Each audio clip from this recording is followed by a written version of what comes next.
আল্লাহু আকবার। আসসালামু আলাইকুম হুজুর। ওয়ালাইকুম আসসালাম। কি ভাই, কি অবস্থা?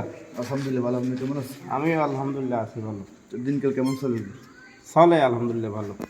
তো মন খারাপ করছেন আপনি? কি কোনো সমস্যা আছে নাকি?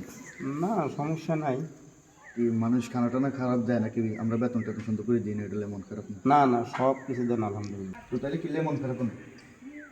মন খারাপ ভাই আসলে হলো এই আপনাদের এখানে আলহামদুলিল্লাহ বেতনও টাইম মতো পাই আলহামদুলিল্লাহ, এবং খাওয়া দাওয়া কোনো ত্রুটি নেই আলহামদুলিল্লাহ।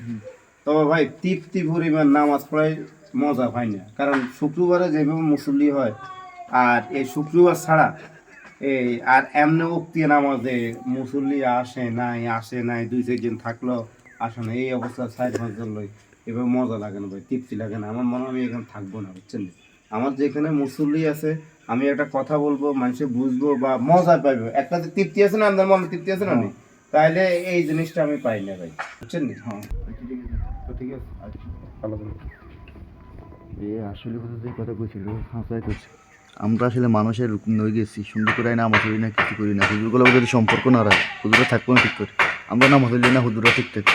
আর যে জিগেরা মিগে ধরিলেন কেন অনেকক্ষণ ধরে তো এখানে খাইছি, ভালো লাগে না, আমরা একটু দিয়ে যায় এনে না খেলা হুন কিয়েছে বাস কিয়েছে কেটেম কে বস ওই তো রাস্তা দিয়ে যায় কেলে কিয়েছে তোরা দিন এই মসজিদ আসনা ঠিক করে নামাজ দিই, শুধু শুক্রবার ওরে দৌড় দেস, শুক্রবার দিন জিরা ফির দুই এলে দৌড় দিতে আবার বাস চলিয়ে যাস, তাহলে সমস্যা কি? তোরা মসজিদে চাস না নামাজ দিই যাই আমরা তো শুক্রবারে যাই কিন্তু কি হয়েছে হুরো সপ্তাহ কি হয়েছে তোর? কিনলে হুজুর তো হুজুর থাকতে থাকবে সেটা কথা হুন, আজ তুমি সুন্দর করে নামাজ কালাম হইবি, মসজিদে যাবি, হুজুর লোক সম্পর্ক রাখবি, ঠিক আছে? তোর আদান দিব তুমি নাম দিয়ে আসল